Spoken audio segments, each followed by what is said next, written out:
ഹർഷ 2025 സംഭവ ബഹുലമായ ഒരു വർഷമായിരുന്നു അല്ലേ? എത്ര പെട്ടെന്നാണ് ഒരു വർഷം കഴിഞ്ഞു പോയത്. അങ്ങനെ ജനുവരി മുതൽ ഡിസംബർ വരെ ഒരുപാട് സംഭവങ്ങൾ കഴിഞ്ഞു.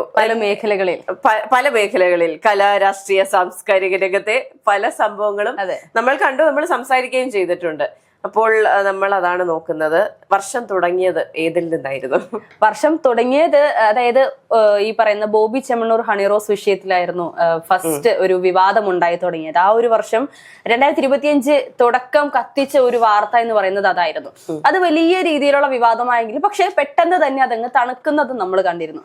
പിന്നീട് അങ്ങോട്ട് ഒരുപാട് വിഷയങ്ങൾക്ക് നമ്മൾ കാണേണ്ടി വന്നു എന്നുള്ളതാണ്. ആശാവർക്കർമാരുടെ സമരമായിക്കോട്ടെ, ഈ പറയുന്ന ഗോവിന്ദചാമിയുടെ ജയിൽ ചാട്ടം ആയിക്കോട്ടെ, പിന്നീട് രാഷ്ട്രീയപരമായ മറ്റു പല വിവാദങ്ങളുണ്ടായി. ഡോക്ടർ ഹാരിസിന്റെ പല വെളിപ്പെടുത്തലുകൾ ഉണ്ടായിരുന്നു ആരോഗ്യ മേഖലയെ കുറിച്ച്. അത്തരത്തിൽ ഒരുപാട് വിവാദങ്ങൾ ഉണ്ടായിരുന്നു. നമുക്കത് ഓരോന്നായിട്ട് പറഞ്ഞു പോകുന്നതായിരിക്കും നല്ലത്. അതെ, അപ്പോ ബോബി ചെമ്മണ്ണൂർ വിഷയത്തിന് ശേഷം വന്ന വിഷയം എന്ന് പറയുന്നത് റാപ്പർ വേടനുമായിട്ട് ഉണ്ടായ വിഷയമാണ്. ആദ്യം ലഹരി കേസായിരുന്നു, പിന്നെ അത് പുലിപ്പല്ല് കേസായി, പിന്നെ അതൊരു ലൈംഗിക പീഡന കേസായി. ആരോപണമല്ല, പീഡന കേസായി. അതിനുശേഷം അദ്ദേഹത്തിന് ചലച്ചിത്ര അവാർഡ് മികച്ച ഗാനത്തിനുള്ളത് അല്ലേ? അതെ, അപ്പൊ ഗാനത്തിനുള്ള ചലച്ചിത്ര അവാർഡ് ലഭിച്ചു. അതും വിവാദമായിരുന്നു. എന്തിനു കൊടുത്തു, മുൻപുള്ള ആരോപണ വിധേയർക്ക് കൊടുത്തില്ലല്ലോ തുടങ്ങിയ കാര്യങ്ങൾ. അതുപോലെ തന്നെ പാഠ്യപുസ്തകത്തിൽ അദ്ദേഹത്തിന്റെ പാട്ട് ഉൾപ്പെടുത്തുന്നതുമായി ബന്ധപ്പെട്ടുള്ള വിവാദങ്ങൾ കണ്ടു. പിന്നെ ഉണ്ടായ ഒരു അതായത് കേരളത്തെ കത്തിച്ച രണ്ടാമത്തെ പീഡനം എന്ന് പറയുന്നത് രാഹുൽ മാങ്കൂട്ടം വിഷയമായി ബന്ധപ്പെട്ട് അല്ലെങ്കിൽ രാഹുലിനെതിരെ വന്ന പീഡനമായിരുന്നു. അപ്പോൾ വേടനെയും രാഹുലിനെയും താരതമ്യം ചെയ്തുകൊണ്ട് അല്ലെങ്കിൽ അനുകൂലിച്ചും പ്രതികൂലിച്ചും വരുന്ന സാഹചര്യം നമ്മൾ കണ്ടിരുന്നു. ഇതിൽ രണ്ടിലും കോമൺ ആയി നമുക്ക് പറയാൻ സാധിക്കുന്ന ഒരു പ്രധാന കാര്യം എന്ന് പറയുന്നത് വേടനെ അനുകൂലിച്ചിരുന്ന ഒരു കൂട്ടം ആളുകൾ ഉണ്ടായിരുന്നു. അത് പക്ഷെ വേടന്റെ കലയെ ഇഷ്ടപ്പെട്ടവരാണെങ്കിൽ അതുപോലെ തന്നെ രാഹുലിന്റെ പീഡനത്തെ പോലും അനുകൂലിച്ച ആളുകൾ ഉണ്ടായിരുന്നു എന്നുള്ളതാണ് യാഥാർത്ഥ്യം.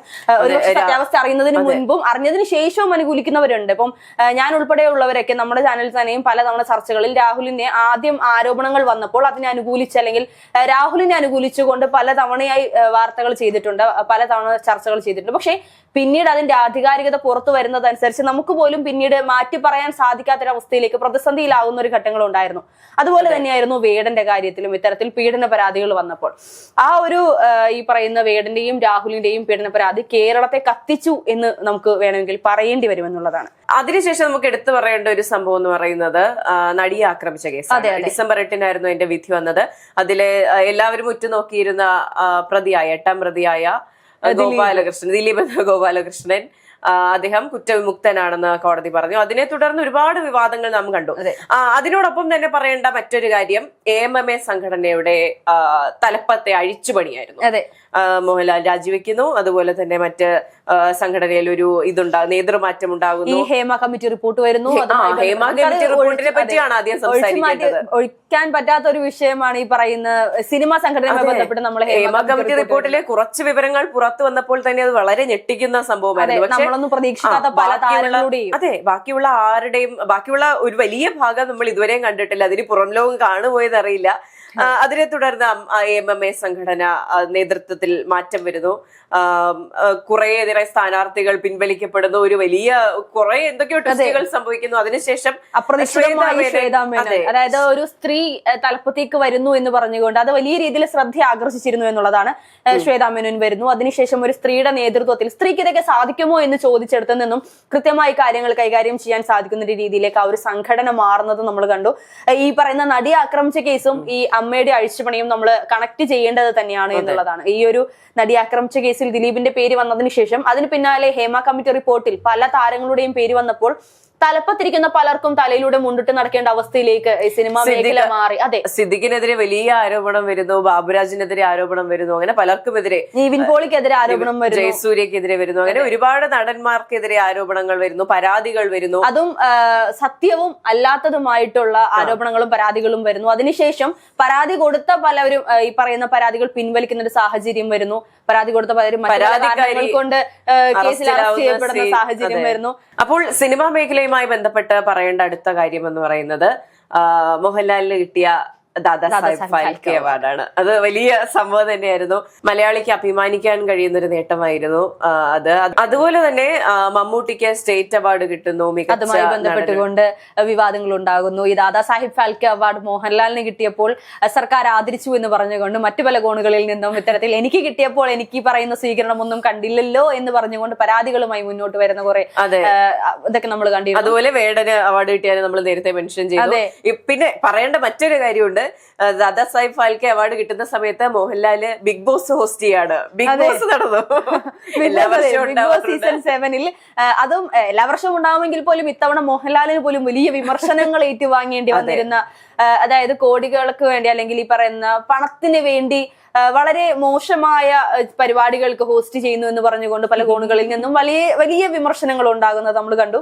പരിപാടിക്കും ഹോസ്റ്റിനും അതുപോലെ തന്നെ പരിപാടി സംഘടിപ്പിച്ച മറ്റു പലർക്കും എതിരെ ഇത്തരത്തിൽ മോശമായ പരാമർശങ്ങളും വിവാദങ്ങളും അതങ്ങനെ ആ ഒരു സിനിമാ മേഖലയിലെ അവാർഡുകളോടുകൂടി അത് അടങ്ങിയിരിക്കുകയാണ്. അതിന് നമ്മൾ എടുത്തു പറയുന്ന മറ്റൊരു കാര്യമുണ്ട്. ഈ ഒരു വർഷം തന്നെ നമുക്ക് വിട്ടുപോകേണ്ടി വന്നിട്ടുള്ള, നമുക്ക് ഒരിക്കലും മാറ്റി നിർത്താൻ സാധിക്കാതെ, അതെ, ഒരിക്കലും നമുക്ക് വിട്ടു കളയാൻ സാധിക്കില്ല, മറക്കാൻ സാധിക്കാത്ത ശ്രീനിവാസന്റെ ഒരു മരണവും അതുപോലെ തന്നെ ഇപ്പോ കഴിഞ്ഞ ദിവസം സംഭവിച്ച മോഹൻലാലിന്റെ അമ്മയുടെ മരണവും ഒക്കെ ഒരു ഉണങ്ങാത്ത മുറിവായി തന്നെ മലയാള സിനിമാ മേഖലയിൽ ഉണ്ടാകുമെന്നുള്ളതാണ്. കാരണം ശ്രീനിവാസനെ കുറിച്ച് നമുക്ക് ഒഴിച്ചുകൂടാൻ സാധിക്കാത്തൊരു വ്യക്തിയായിരുന്നു. താരം എന്നുള്ള നിലയിൽ അല്ലെങ്കിൽ അഭിനയ മേഖലയിൽ, സംവിധായകന്റെ മേഖലയിൽ, തിരക്കഥാകൃത്ത് എന്നുള്ള മേഖലയിൽ, എല്ലാ മേഖലയിലും കൈവച്ച തന്റേതായ സാന്നിധ്യം ഉറപ്പിച്ച ഒരു വ്യക്തിയായിരുന്നു. അതിനപ്പുറം മോഹൻലാലിനെ കുറിച്ച് പറയുകയാണെങ്കിൽ അദ്ദേഹത്തിന്റെ ഓരോ ഇന്റർവ്യൂയിലും ഓരോ ഷോകളിലും അദ്ദേഹം എടുത്തു പറയുന്ന അദ്ദേഹത്തിന്റെ ബാക്ക് ബോൺ ആയിരുന്നു അദ്ദേഹത്തിന്റെ അമ്മയുടെ വിയോഗവും ഇത്തരത്തിൽ മലയാള സിനിമയിൽ നേരിട്ടല്ലെങ്കിലും മറ്റൊരു രീതിയിൽ ബാധിച്ചിട്ടുണ്ട് എന്നുള്ളതായിരുന്നു. അതുപോലെ കലാഭവൻ നവാസിന്റെ മരണം വളരെ ആകസ്മികമായും നമ്മൾ ഒട്ടും പ്രതീക്ഷിക്കാത്ത ഒരു മരണമായിരുന്നു. എനിക്കൊന്ന് വിട്ടുപോയെങ്കിൽ ക്ഷമിക്കണം, പലരുടെയും പേരുകൾ ചിലപ്പോൾ വിട്ടുപോയിട്ടുണ്ടാകാം. അതുപോലെ തന്നെ സിനിമാ മേഖലയിലെ മറ്റ് നമ്മുടെ ഡയറക്ടറായ ഷാഫി അന്തരിച്ചത് ഈ വർഷമായിരുന്നു. ഗായകനായ പി ജയചന്ദ്രന്റെ മരണം, ഇതൊക്കെ നമുക്ക് അതെ വിട്ടുപോയിട്ടുണ്ടെങ്കിൽ ക്ഷമിക്കണം. തീർച്ചയായിട്ടും പലരെയും പേരുകൾ നമുക്കിപ്പോ പെട്ടെന്ന് ഓർത്തെടുക്കാൻ സാധിക്കുന്നില്ല എന്നുള്ളതാണ് അതിന്റെ യാഥാർത്ഥ്യം. മരണത്തിന്റെ കണക്കുകൾ എടുക്കുമ്പോൾ VS അച്യുതാനന്ദന്റെ മരണം നമുക്ക് ഒരിക്കലും ഒഴിച്ചുകൂടാൻ സാധിക്കാത്ത, രാഷ്ട്രീയ കേരളത്തിൽ മാത്രമല്ല കേരളത്തിലൊട്ടാകെ വേദന സമ്മാനിച്ച ഒരു മരണമായിരുന്നു. അതെ, ആ വിലാപയാത്രയൊക്കെ നമ്മൾ കണ്ടതാണ്. അതെ, തീർച്ചയായും ഒരുപാട് പേർ, എനിക്ക് തോന്നുന്നു ഈ CPM-നോട് എതിർപ്പുള്ള ആൾക്കാർ പോലും വളരെ വേദനയോടെ പോസ്റ്റുകൾ ഇട്ടതും കണ്ടതും ഒക്കെ നമ്മൾ കണ്ടിരുന്നു. വളരെ അത് വിഷമമുണ്ടാക്കിയ ഒരു വിയോഗമായിരുന്നു. രാഷ്ട്രീയപരമായി കമ്മ്യൂണിസ്റ്റുകാരൻ അല്ലെങ്കിൽ ഇനി ഒരു കമ്മ്യൂണിസ്റ്റുകാരനുണ്ടോ എന്ന് സംശയം ജനിപ്പിക്കുന്ന രീതിയിലുള്ളതൊക്കെ നമ്മൾ കണ്ടിരുന്നു. അത് ഇടുന്നത് കമ്മ്യൂണിസ്റ്റുകാർ തന്നെയാണ് എന്നുള്ളതാണ് ഏറ്റവും ഹൈലൈറ്റ് ആയിട്ടുള്ളൊരു കാര്യം. അപ്പോൾ ഇത്തരത്തിൽ മരണങ്ങളുടെ ഒരു വർഷമായിരുന്നു, അല്ലെങ്കിൽ നേട്ടങ്ങളുടെ വർഷമായിരുന്നു. അതിനപ്പുറം ആശാവർക്കർമാരുടെ സമരം നമുക്കത് മാറ്റി നിർത്താൻ സാധിക്കില്ല. ഓണറേറിയം വർദ്ധിപ്പിക്കുക, വിരമിക്കൽ ആനുകൂല്യം നൽകുക തുടങ്ങിയ ആവശ്യങ്ങൾ ഉന്നയിച്ചുകൊണ്ട് ആശാവർക്കർമാർ മാസങ്ങളോളം സെക്രട്ടേറിയറ്റിന് മുന്നിൽ സമരം നടത്തിയതെന്ന് നമ്മൾ കണ്ടിരുന്നു. സർക്കാരിന്റെ ഭാഗത്ത് നിന്ന് അവർ പ്രതീക്ഷിച്ച രീതിയിലുള്ള ഒരു നോട്ടം പോലും എത്താതെ അവിടെ ഈ പറയുന്ന വെയിലും മഴയും കൊണ്ടുകൊണ്ട് അവിടെ സമരം നടത്തിയത് നമുക്ക് മാറ്റി നിർത്താൻ സാധിക്കില്ല. അതുപോലെ തന്നെ CPO സമരം, യുവാക്കൾ നടത്തിയ സമരം, മണ്ണ് വാരിത്തുന്ന സമരം ചെയ്തു, തല മുട്ടയടിച്ച് സമരം ചെയ്തു, എന്തെല്ലാം ചെയ്തു. പക്ഷെ അവർക്കാർക്കും ഒരു ഐഡന്റിഫിക്കേഷൻ അല്ലെങ്കിൽ അവർക്കൊരു റെക്കഗ്നിഷൻ കൊടുത്തില്ല, അവർക്കൊരു മാന്യമായ ഒരു പരിഗണന പോലും കൊടുക്കാത്ത ഇതും നമ്മൾ കണ്ടിരുന്നു. പിന്നെ രാഷ്ട്രീയപരമായി നിലമ്പൂർ ഉപതെരഞ്ഞെടുപ്പ് നടന്നിരുന്നു. അത് കുറെ എന്താണ് പറയാ, അവസാന നിമിഷ ടെസ്റ്റുകൾ, PV അൻവറിന്റെ ചാട്ടങ്ങൾ, അങ്ങനെ പലതും നമ്മൾ കണ്ടിരുന്നു. ഒരുപാട് സംഭവ വികാസങ്ങൾ കണ്ട ഒരു ഉപതെരഞ്ഞെടുപ്പായിരുന്നു നിലമ്പൂരിൽ. അതായത് കോൺഗ്രസിന്റെ ഒരു ചരിത്രം മാറ്റി എഴുതിയ, അല്ലെങ്കിൽ കോൺഗ്രസിന് കേരളത്തിൽ ഉണ്ടായിരുന്ന ആ ഒരു വില എന്തായിരുന്നു എന്നുള്ളത് വീണ്ടും ആ ഒരു പ്രഭ തിരിച്ചു കൊണ്ടുവന്ന ഒരു ഉപതെരഞ്ഞെടുപ്പായിരുന്നു നിലമ്പൂർ ഉപതെരഞ്ഞെടുപ്പ് എന്ന് പറയുന്നത്. ഇതിനു മുൻപ് പല ഉപതെരഞ്ഞെടുപ്പുകളിലും കോൺഗ്രസ് വിജയിച്ചുവെങ്കിൽ പോലും നിലമ്പൂർ ഉപതെരഞ്ഞെടുപ്പ് അത്രത്തോളം ശ്രദ്ധിക്കപ്പെട്ടിരുന്നു എന്നുള്ളതാണ്. VD സതീശന്റെ നിലപാടുകൾ, PV അൻവറിനെ വേണ്ട എന്ന് പറഞ്ഞുകൊണ്ട് മാറ്റി നിർത്തലുകൾ, അതിനപ്പുറത്തേക്ക് വനവാസത്തിന് പോകുമോ ഇല്ലയോ എന്നുള്ള സംശയ മുൾമുനകൾ, അതിന് പിന്നാലെ 11,077 വോട്ടിന്റെ ഭൂരിപക്ഷത്തോടുകൂടി UDF സ്ഥാനാർത്ഥി ആര്യാടൻ ഷൗക്കത്ത് നിലമ്പൂർ പിടിക്കുന്ന ഒരു സാഹചര്യം, ഇതൊക്കെ നമുക്ക് 2025-ൽ മറന്ന് കളയാൻ പറ്റാത്ത ഒരു നേട്ടമായി നമുക്ക് കാണാം. പിന്നെ പ്രധാനമായിട്ടുള്ളത് തദ്ദേശ തെരഞ്ഞെടുപ്പായിരുന്നു. അതാണ് കോൺഗ്രസിന്റെ വലിയ UDF തരംഗം എന്ന് പറയുന്നത്. നേരത്തെ രാഷ്ട്രീയ വനവാസം എന്ന് പറഞ്ഞപ്പോഴായിരുന്നു ഞാനത് ഓർത്തത്.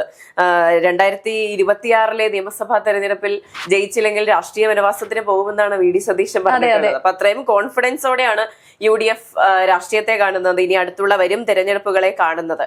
അപ്പോൾ ഈ തദ്ദേശ തെരഞ്ഞെടുപ്പിനെ പറ്റി പറയുമ്പോൾ നമുക്ക് മാറ്റി നിർത്താൻ പറ്റാത്തൊരു കാര്യമാണ് ഭരണവിരുദ്ധ വികാരം. ശബരിമല സ്വർണ്ണക്കൊള്ള ഭരണവിരുദ്ധ വികാരം എങ്ങനെ വന്നു, അതിനുള്ള കാരണങ്ങൾ എന്തൊക്കെയാണ് എന്നുള്ളതെല്ലാം 2025 നമ്മൾ കണ്ടു കഴിഞ്ഞു. ആദ്യത്തേതാണ് ശബരിമല സ്വർണ്ണക്കൊള്ള. ആദ്യം ദ്വാരപാലക ശില്പങ്ങളിലെ പാളികൾ കാണുന്നില്ല, പീഠം കാണുന്നില്ല എന്ന് പറഞ്ഞു തുടങ്ങിയത് ഒരു മഞ്ഞുമലയുടെ ഒരു അറ്റം മാത്രമായിരുന്നു. ഒരു വലിയ അഴിമതിയുടെ കഥ, ഒരു വലിയ കൊള്ളയുടെ കഥ നമ്മൾ പുറത്തു വന്നു. ഇപ്പോൾ നമ്മൾ സംസാരിക്കുമ്പോൾ അന്നത്തെ ദേവസ്വം മന്ത്രിയായ CPM-ന്റെ കടകംപള്ളി സുരേന്ദ്രനെ ചോദ്യം ചെയ്തതിനു ശേഷമാണ് നമ്മൾ ഈ സംസാരിക്കുന്നത്. അദ്ദേഹം പ്രതിസ്ഥാനത്ത് നിൽക്കുമോ ഇല്ലയോ എന്നറിയാതെ നിൽക്കുന്ന ഒരു സാഹചര്യത്തിലാണ് നമ്മൾ ഈ ഒരു വിഷയം ഇപ്പോൾ എടുത്തിരിക്കുന്നത്. ശബരിമല സ്വർണ്ണക്കൊള്ളയിൽ ഇനി എന്തൊക്കെയെന്നുള്ളത് ഒരു വലിയ ചോദ്യചിഹ്നമാണ്. അതിനി ഒരുപാട് കാര്യങ്ങൾ അറിയാനുണ്ട്. അത് എനിക്ക് തോന്നുന്നു അടുത്ത വർഷത്തിന്റെ ആദ്യ പകുതിയോടുകൂടി എല്ലാ കാര്യങ്ങളും ഒന്ന് കലങ്ങി തെളിയുമായിരിക്കണം. അതെ, ശബരിമല സ്വർണ്ണക്കൊള്ളയുമായി ബന്ധപ്പെട്ട് പറഞ്ഞപ്പോഴാണ് ദ്രൗപദി മുർമുവിന്റെ അയ്യപ്പ ദർശനം ഉണ്ടായിരുന്നു. അതുമായി ബന്ധപ്പെട്ട് ഹെലികോപ്റ്റർ വിവാദം ഉണ്ടായിരുന്നു, നമ്മൾ കണ്ടിരുന്നു. ഇത്തരത്തിൽ എവിടെ തൊട്ടാലും വിവാദങ്ങളിലേക്ക് അവസാനിപ്പിക്കുന്ന ഒരു ശബരിമലയായി മാറി ഈ ഒരു വർഷത്തിൽ ശബരിമല അയ്യപ്പൻ എന്ന് പറയുന്നത്. തന്നെ തൊട്ടവർക്കൊക്കെ തിരിച്ച് പണി കൊടുത്തുകൊണ്ടിരിക്കുന്ന, ഇത്രയും വർഷം അനുഭവിച്ചതൊക്കെ അവസാന വർഷം തിരിച്ചടിച്ചുകൊണ്ടിരിക്കുന്ന അയ്യപ്പനെയാണ് ഇപ്പൊ നമ്മൾ കണ്ടുകൊണ്ടിരിക്കുന്നത്. പിന്നെ ആഗോള അയ്യപ്പ സംഗമം ഉണ്ടായി. അതെ, അതിൽ എടുത്തു പറയേണ്ടത് മുഖ്യമന്ത്രിയുടെ വെള്ളാപ്പള്ളിയെ കൂട്ടുപിടിച്ചുള്ള പ്രചാരണമായിരുന്നു. പക്ഷെ അത് കൃത്യമായ വോട്ടുകളായി മാറിയില്ല. അതൊരു തിരിച്ചടിയായി തന്നെ മാറി. അയ്യപ്പ ഭക്തൻ എന്ന ചാപ്പ കുത്തപ്പെട്ടു. മിണ്ടാതെ നിന്ന് കേൾക്കുന്ന ഒരു കമ്മ്യൂണിസ്റ്റുകാരൻ ദൈവവിശ്വാസിയായത് ഒരു സമയത്ത് ട്രോളായി മാറിയിരുന്ന വൈരാഗ്യ ഗൃഹസ്ഥനാക്കിയത് എന്ന് പറയുന്നത് പോലെ ഒരു കമ്മ്യൂണിസ്റ്റുകാരനെ ഭക്തി മാർഗത്തിലൂടെ നയിച്ച വെള്ളാപ്പള്ളി നടേശനിലേക്ക് കാര്യങ്ങൾ പോയി. അതിന് പിന്നാലെ അതിദാരിദ്ര്യമുക്ത കേരളം, അത് നമുക്ക് മറക്കാൻ സാധിക്കാത്ത ഒരു കാര്യമാണ്. കേരളത്തിൽ ഇനി അതിദരിദ്രരില്ല എന്ന് പറഞ്ഞുകൊണ്ടുവരികയും അതിന് പിന്നാലെ പല അതിദരിദ്രരുടെയും അവസ്ഥകൾ പുറത്തു വരുന്നതെന്ന് നമ്മൾ കണ്ടിരുന്നു. തെരഞ്ഞെടുപ്പുമായി ബന്ധപ്പെട്ടുകൊണ്ട് ക്ഷേമ പെൻഷൻ വർദ്ധിപ്പിക്കുന്നത് എത്രയോ വർഷങ്ങൾക്ക് മുൻപ് പറഞ്ഞിരുന്ന വാഗ്ദാനത്തിന്റെ പകുതിയോളം എത്തി നിൽക്കുന്നതൊക്കെ നമ്മൾ കണ്ടിരുന്നു. 2500 എത്തുമെന്ന് പറഞ്ഞു, 2000 ആക്കിയിരിക്കുകയാണ്. അതുപോലെ തന്നെ ഇനി പറയാനുള്ളത് ദേശീയപാത ഇടിഞ്ഞു പൊളിഞ്ഞു വീണ കഥയാണ്. ഇപ്പോൾ അത് ഇടിഞ്ഞു പൊളിഞ്ഞു വീണില്ലായിരുന്നെങ്കിൽ റിയാസിന്റെ കുഞ്ഞായി അറിയപ്പെടേണ്ട ദേശീയപാത ഇപ്പോൾ കേന്ദ്ര സർക്കാരിന്റെ കുഞ്ഞാണ്. അപ്പോൾ ദേശീയപാത പലയിടത്തായി ഇടിഞ്ഞു പൊളിഞ്ഞു വീണത് നമ്മൾ കണ്ടു. ആദ്യം റീലുകളിൽ പ്രത്യക്ഷപ്പെട്ടെങ്കിൽ പോലും അതിപ്പോൾ കേരളത്തിന്റെ അല്ല, കേന്ദ്രത്തിന്റെ കുഞ്ഞാണ്. അതിന് ഈ പറയുന്ന ഇതിനോടൊപ്പം തന്നെ ചേർത്ത് പറയേണ്ടതാണ് ആരോഗ്യ മേഖലയിലെ വലിയ വീഴ്ചകൾ. നമുക്ക് എന്താ പറയാ, മറക്കാൻ സാധിക്കാത്ത ചില ഓർമ്മകൾ അല്ലെങ്കിൽ ചില ബിന്ദുവിന്റെ മരണമൊക്കെ നമുക്ക് ഒരിക്കലും അതിൽ നിന്ന് മാറ്റി നിർത്താൻ സാധിക്കില്ല. പിന്നീട് ബിന്ദുവിന്റെ മകന് ജോലി കൊടുത്തു എന്നുള്ള വാർത്തകൾ വന്നെങ്കിലും ആദ്യം ലഭിച്ച ആ ഒരു നഷ്ടം, ഈ ഒരു ജോലി കൊണ്ട് ഒരു അമ്മയുടെ നഷ്ടം സഹിക്കാനോ അല്ലെങ്കിൽ അതിനെ ഭേദമാക്കാനോ സാധിക്കുമോ എന്ന് ചോദിച്ചാൽ ഇല്ല എന്ന് തന്നെ പറയേണ്ടി വരും. അതിനപ്പുറം തിരുവനന്തപുരം മെഡിക്കൽ കോളേജിലെ പ്രശ്നങ്ങൾ ഉണ്ടായിരുന്നത്, കോഴിക്കോട് മെഡിക്കൽ കോളേജ് ഇടിഞ്ഞു വീണത്, അത്തരത്തിൽ മെഡിക്കൽ കോളേജുകളുടെ ഒരു വാർത്തകളിൽ മെഡിക്കൽ കോളേജുകൾ മാത്രം നിറഞ്ഞു നിന്നിരുന്നത് ക്യാൻസറിനുള്ള മരുന്നിന് പകരം മറ്റു പല അസുഖങ്ങൾക്കുള്ള മരുന്ന് നൽകുക. ഇത്തരത്തിൽ ആരോഗ്യ മേഖലയുടെ ഒരു പതനം നമ്മൾ കണ്ടത് ഈ 2025 പിന്നെ 2025 നടന്ന മറ്റൊരു വിഷയം എന്ന് പറയേണ്ടി വരും ചരക്ക് കപ്പലിന്റെ അപകടം. MSC എൽസ 3 ചരക്ക് കപ്പൽ മുങ്ങിയ വാർത്ത വലിയ രീതിയിലാണ് ചർച്ച ചെയ്യപ്പെട്ടിട്ടുണ്ടായിരുന്നത്. ആ സമയത്ത് ഈ ഒരു കൊച്ചിയിലെ ഒരു അപകടത്തിന് പിന്നാലെ തന്നെ മറ്റൊരു കേരള തീരത്ത് തന്നെ വൻഹൈ 503 എന്ന് പറഞ്ഞ ചരക്ക് കപ്പൽ തീ പിടിക്കുന്ന ഒരു സാഹചര്യം, അതായത് ഒരു കപ്പല് മുങ്ങുന്ന ഒരു സാഹചര്യം, മറ്റൊന്ന് തീ പിടിക്കുന്ന സാഹചര്യം. ഇതൊക്കെ നമ്മൾ 2025 അതിനുശേഷം അതൊരു പരിസ്ഥിതിക്ക് വളരെ പ്രശ്നം ഉണ്ടാക്കുന്ന കാര്യങ്ങളായിരുന്നു. അതിനെക്കുറിച്ച് വലിയ വിവാദങ്ങൾ ഉണ്ടായി. മീൻ കഴിക്കരുത് എന്നുള്ള പ്രചാരണങ്ങൾ ഉണ്ടായി. അത്തരത്തിലുള്ള കുറെ കാര്യങ്ങൾ സംഭവിച്ചു. ഇനി ദേശീയ തലത്തിൽ നോക്കുകയാണെങ്കിൽ അഹമ്മദാബാദ് വിമാന ദുരന്തം ഉണ്ടായത് ഈ വർഷമാണ്. എത്ര പേരാണ് മരിച്ചത്? 200-ലധികം പേർ മരിച്ച, മലയാളി ഉൾപ്പെടെയുള്ളവർ മരിച്ച, ഒരാൾ അത്ഭുതകരമായി രക്ഷപ്പെട്ട, ഒരാൾ മാത്രം രക്ഷപ്പെട്ട ഒരു സംഭവം നമ്മൾ കണ്ടു. അതുപോലെ തന്നെ ചെങ്കോട്ട സ്ഫോടനം, അതൊരു ഭീകരാക്രമണമായിരുന്നു. അതിനുള്ള അന്വേഷണം പുരോഗമിക്കുകയാണ്. കുറെ പേർ അറസ്റ്റിലായി. അങ്ങനെ കുറെ സംഭവങ്ങൾ ഉണ്ടായി. പിന്നെ കർണാടകയിലെ ബുൾഡോസർ രാജ് ഏറ്റവും അടുത്തിടയ്ക്ക് ഡിസംബറിൽ സംഭവിച്ചതാണ്. വീടുകൾ ഇടിച്ചു നിരത്തിയ കർണാടക സർക്കാരിന്റെ നടപടി നമ്മൾ കണ്ടു. അതുപോലെ തന്നെ ദേശീയ തലത്തിൽ പറയുമ്പോൾ ഈ പറയുന്ന കാശ്മീരിൽ പഹൽഗാമിൽ നടന്ന ഭീകരാക്രമണം, അതുമായി ബന്ധപ്പെട്ടുകൊണ്ട് കേന്ദ്രത്തിന്റെ ഭാഗത്തു നിന്നുണ്ടായ ഓപ്പറേഷൻ സിന്ദൂറും ആ നഷ്ടങ്ങളും നേട്ടങ്ങളും നമുക്ക് മറക്കാൻ പറ്റില്ലാത്ത കാര്യങ്ങളായിരുന്നു ഉണ്ടായിരുന്നത്. പിന്നെ കേരളത്തിലേക്ക് തിരിച്ചു വരുമ്പോൾ ഇത്തരത്തിൽ മറ്റൊരു പ്രധാനപ്പെട്ട ഒരു വിഷയമായിരുന്നു അഫാന്റെ കൂട്ടക്കൊലക്കേസ്. വെഞ്ഞാറമൂടിലുണ്ടായിരുന്ന കൂട്ടക്കൊലക്കേസ്. 4-5 ആളുകളെ, അതായത് സ്വന്തം കുടുംബത്തിലെ തന്നെ അനിയൻ ഉൾപ്പെടെയുള്ള സ്വന്തം രക്തത്തെ തന്നെ ഇല്ലാതാക്കുന്ന 23 ഒരു കൊലപാതക പരമ്പരയായിരുന്നു അത്, ഒരു കൂട്ടക്കൊല.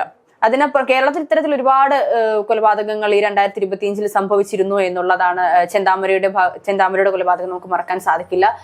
പിന്നീട് ഏറ്റവും ഈ അടുത്ത നാളുകളിലായി മലയാറ്റൂരിൽ നടന്ന ഒരു കൊലപാതകമാണെങ്കിലും വിട്ടുപോയത് ഒരുപാട് നമ്മൾ പറയാൻ മറന്നു പോകുന്ന ഒരുപാട്. പിന്നെ പറയാൻ പ്രധാനപ്പെട്ട ഒരു കാര്യമുണ്ട്, ഗോവിന്ദച്ചാമിയുടെ ജയിൽ ചാട്ടം. അതെ, അത് വളരെ വളരെ വലിയ വാർത്തയായിരുന്നു. അദ്ദേഹം കുറെ വെയിറ്റ് കുറച്ച് കഷ്ടപ്പെട്ട് ജയിലിന് ഉള്ളിലൂടെ കടന്ന് അഴിക്കുള്ളിലൂടെ പുറത്തിറങ്ങി രക്ഷപ്പെട്ട് കിണറ്റിൽ ഒളിച്ചിരിക്കുന്ന ദൃശ്യങ്ങൾ നമ്മൾ കണ്ടിരുന്നു. അങ്ങനെ ഗോവിന്ദച്ചാമിയുടെ ജയിൽ ചാട്ടം കണ്ടു. അതോടൊപ്പം തന്നെ രാഷ്ട്രീയ കേരളത്തിലെ BJPയുടെ നേട്ടം, തിരുവനന്തപുരം കോർപ്പറേഷൻ BJPയുടെ കയ്യിൽ ആദ്യമായി തിരുവനന്തപുരം കോർപ്പറേഷൻ, അതായത് വർഷങ്ങൾക്ക് ശേഷം LDFന്റെ കയ്യിൽ നിന്ന് നഷ്ടപ്പെടുമ്പോൾ അത് ഭദ്രമായി എത്തിയിരിക്കുന്നത് BJPയുടെ കയ്യിലാണ് എന്നുള്ളതാണ്. കേരളത്തിൽ വോട്ട് ബാങ്ക് തുറന്നിരിക്കുന്നു. അതെ, കേരളത്തിൽ ഒരിക്കലും ഇനി BJP വരില്ല എന്ന് തീരുമാനിച്ച അല്ലെങ്കിൽ അത്രത്തോളം ഉറപ്പോട് കൂടിയിരുന്ന സാഹചര്യത്തിൽ നിന്നും BJP വലിയ രീതിയിൽ വേരുറപ്പിക്കുന്നത്. വോട്ട് ഷെയർ കുറഞ്ഞു എന്നൊക്കെ പറയുമ്പോൾ പോലും തിരുവനന്തപുരം പോലെ ഒരു കോർപ്പറേഷൻ BJPയുടെ കയ്യിൽ എത്തി നിൽക്കുന്ന ഒരു സാഹചര്യമാണ് ഇപ്പോൾ നമ്മൾ സംസാരിക്കുമ്പോൾ ഈ അടുത്ത കഴിഞ്ഞ ദിവസങ്ങളിലെ നമ്മൾ കണ്ടത്.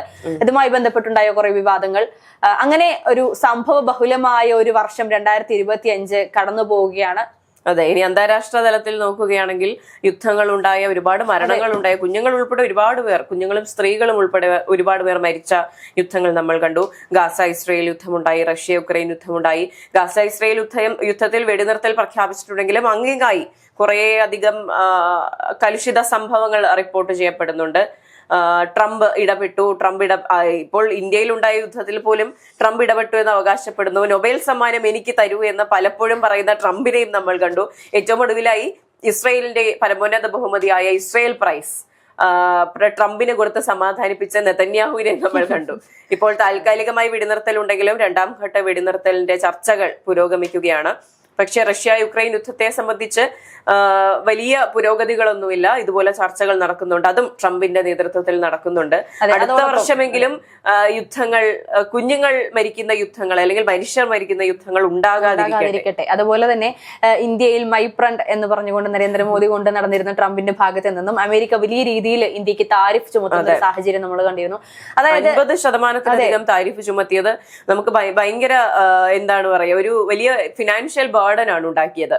പക്ഷെ ആ സമയത്ത് നമ്മൾ എണ്ണ കയറ്റുമതിയുമായി ബന്ധപ്പെട്ട് നമുക്ക് റഷ്യയുമായി കരാറുണ്ടായിരുന്നു.